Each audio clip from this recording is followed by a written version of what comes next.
রাফির বয়স ৭ বছর। সে গ্রামের একটি ছোট্ট স্কুলে পড়ে।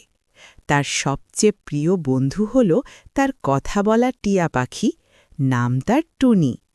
টুনির গায়ে সবুজ পালক, লাল ঠোঁট আর চোখ দুটো টুকটুকে কৌতূহলী। একদিন সকালে রাফি স্কুলে যাওয়ার প্রস্তুতি নিচ্ছিল।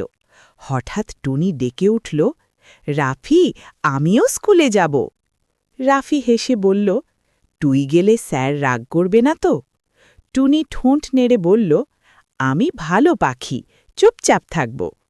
রাফি একটু ভেবে টুনিকে তার ব্যাগের ওপরে বসিয়ে নিল। দুজনে রওনা দিল স্কুলের পথে। রাস্তার পাশে কাশফুল দুলছে, নীল আকাশে সাদা মেঘ ভাসছে, সব মিলিয়ে সুন্দর সকাল। ক্লাস শুরু হলো, সবাই মন দিয়ে পড়ছে। হঠাৎ গণিত স্যার একটা প্রশ্ন করলেন, ২ আর ৩ যোগ করলে কত হয়? সবাই চুপ, কেউ হাত তুলছে না। হঠাৎ টুনি চুপ থাকতে না পেরে বলে ফেলল, ৫, ৫। পুরো ক্লাস হাসিতে ফেটে পড়ল। রাফি লজ্জা পেয়ে গেল।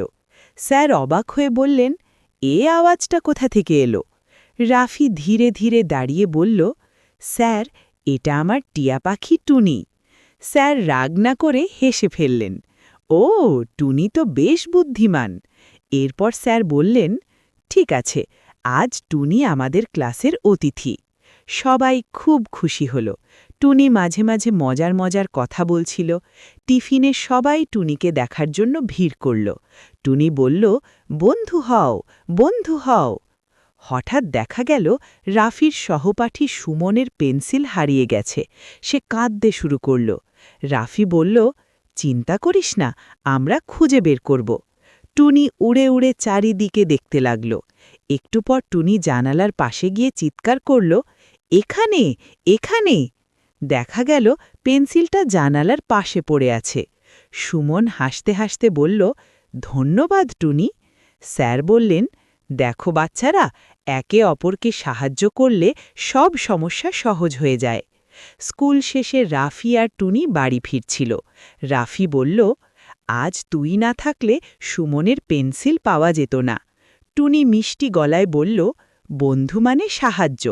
রাফি টুনিকে আদর করে বলল, তুই আমার সেরা বন্ধু। সেদিন থেকে রাফি বুঝল, বন্ধুত্ব আর একে অপরকে সাহায্য করার মধ্যেই আসল আনন্দ। নৈতিক শিক্ষা: বন্ধুদের সাহায্য করলে সবাই খুশি থাকে আর বন্ধুত্ব আরও মজবুত হয়।